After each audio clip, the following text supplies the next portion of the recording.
Đi mua nước uống đi. Đây. Chai nhỏ thôi ha. 5.000. Có núi Đăng Gia đó cao chứ, không gần đây. Đây là núi Đăng Gia đây. Đường để xe rất là xa, đi bộ.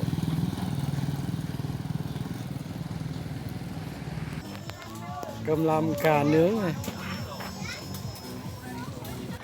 Bãi đỗ xe này, đó, nhiều quá quý vị, hơn Tết luôn nha.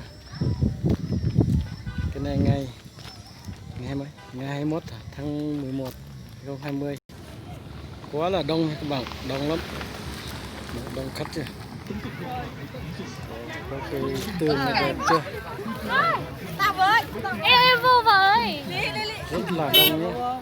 Nắng quá, 11 giờ trưa rồi. Đây cái mũ này chắc vẫn là yêu. Đấy, tường rồi rất là đẹp. Cho mọi người, tuần lễ hoa giác quỳ núi lửa Chư Đăng Gia năm 2020. Tôn Một Khung. Có Tôn Một Khung như thế. Vật giấy, vật giấy. Để coi xung quanh cái sân núi lửa Đăng Gia nha các bạn nữa. Đó là lối vào nha. Đó, lối vào đây.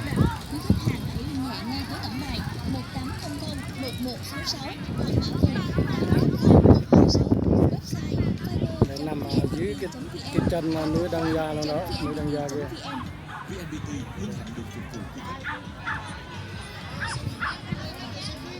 Rồi xung quanh trên này có núi rất là cao,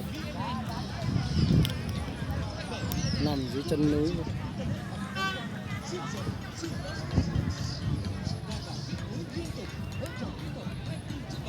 Hello, xin phật. Đăng ký Cơ Vlog nha. Nhớ đăng ký kênh Cơ Vlog nha. Ta lên.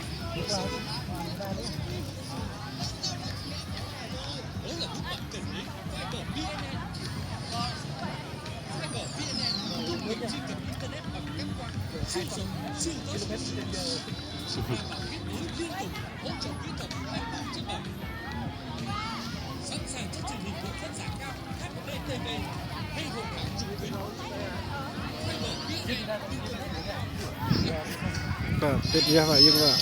Nè. Nên là tiền này.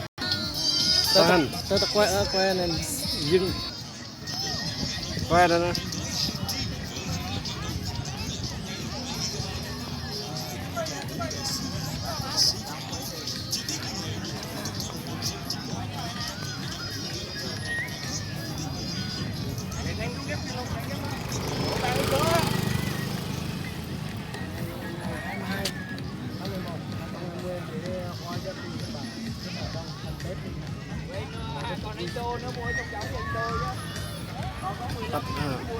Quay đây. Đi tiếp đi.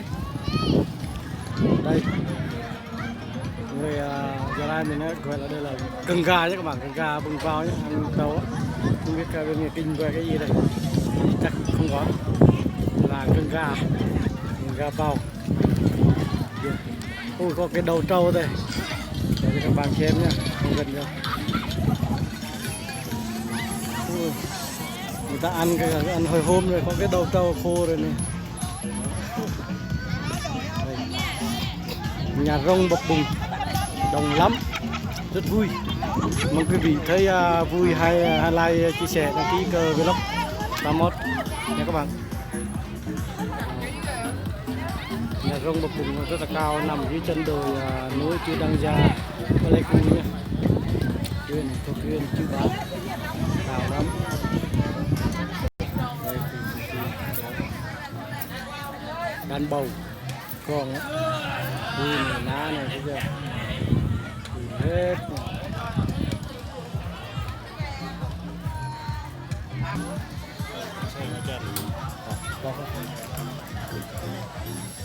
xem nó nghỉ thôi nghỉ ăn cơm thôi đi mọi rồi chưa rồi bỏ cái tang ra ăn cơm đi nhưng cô gái Tây Nguyên rất đẹp